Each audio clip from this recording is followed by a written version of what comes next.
So up there at the top it says the fundamental accounting principle. And the fundamental accounting principle basically is if you can choose one item from a group of M items, so some number of items, and a second item for a group of N items, the total number of item choices is M times N. So basically the fundamental accounting principle, what it's all about is how many different combinations are possible. So in this case, the first example, they're looking at different possibilities of clothing items. And specifically, they're looking at shirts and pants. Now, obviously that picture is not in color, so it's a lot harder to tell what it actually has there. But I believe one of them's blue pants and the other one's black, and then they have like a gray, a white, and then a blue shirt, I believe, as the options. So we have two different pants that they can choose from, and then 3 different shirts. And if you have a situation like that, when you're looking at the fundamental accounting principle, to find out the different amount of combinations you could possibly have, it's just multiplication of the amount of each of those that you have. So really, mathematically, what we're doing today is fairly simple. So we can represent with the tree, which is what's done over here. So it shows the representation of all the possible choices, which you have your 2 pants and your 3 different shirts. So multiply them 2 times 3, you're going to get 6 possible outfits that this person could use when you're looking at just the pants and the shirts this person has available. And then they obviously have them listed out. So what you can do with the tree diagram, split it into the first 2 options. So we're looking at the pants. There are 2 options there. And then off of the pants, you can use, they have 3 different shirts. So there's going to be 3 in each of those, off of each of those branches as well. So we can do that with a smaller thing, but we can't really do that when we start talking about much bigger amounts of items.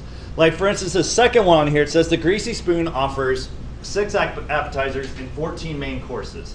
And how many ways can a person order a 2-course meal? But so in this situation, 6 appetizers, 14 main courses. There's only 2 options. We're doing the same thing. We could build a tree diagram, but in this case, it's really not worth it. There's going to be a ton of them.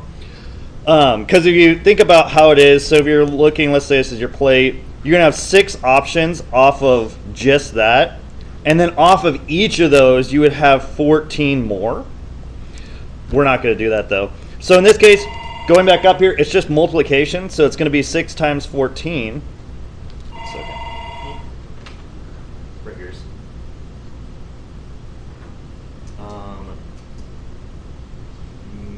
Maybe. How many do you have that you need to cover? Okay. Okay. Check with others. If there's nobody else can, I will. Right? But, okay. Sorry. So we're going to multiply 6 by 14, which I should be able to do in my head. 90 minus 6. So it's going to be 84. So there are 84